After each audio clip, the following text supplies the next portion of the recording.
arrivata del tutto in attesa ed ha già suscitato polemiche la notizia che la Regione Veneto indirà un nuovo referendum, che sarebbe il quinto, sulla separazione di Mestre da Venezia. All'udienza del TAR, che doveva decidere sul merito della consultazione, contro la quale hanno già ricorso il Comune e la Città Metropolitana di Venezia ed in primis il sindaco Brugnaro, gli avvocati della Regione hanno infatti anticipato che il prossimo 6 marzo la Giunta deciderà la data del nuovo referendum. Il TAR ha rinviato l'udienza sul merito al prossimo 21 marzo, ma la notizia ha sollevato un piccolo terremoto politico. Il dubbio è infatti che quella della Regione sia una mossa elettorale che, invece che anticipare la consultazione, rischia di farla slittare ulteriormente, perché ora potrebbe arrivare un nuovo ricorso del Comune e della Città Metropolitana di Venezia contro questa forzatura che anticipa il pronunciamento del TAR, dove l'udienza appunto è stata rinviata al 21 marzo. Il Movimento Autonomia di Mestre ha anche già manifestato il proprio disappunto per la condotta processuale della Regione, che finora si era mantenuta neutrale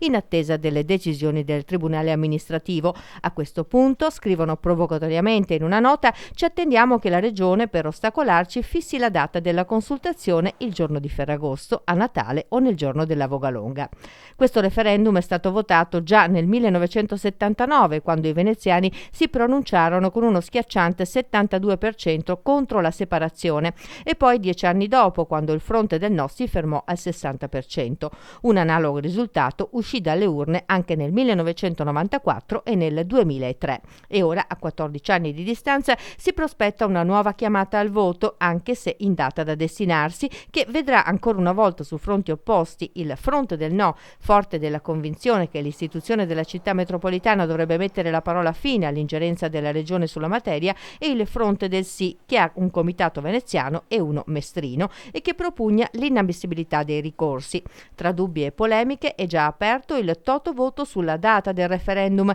che potrebbe essere convocato a maggio, a 45 giorni dai comizi elettorali, dopo il voto delle politiche del 4 marzo.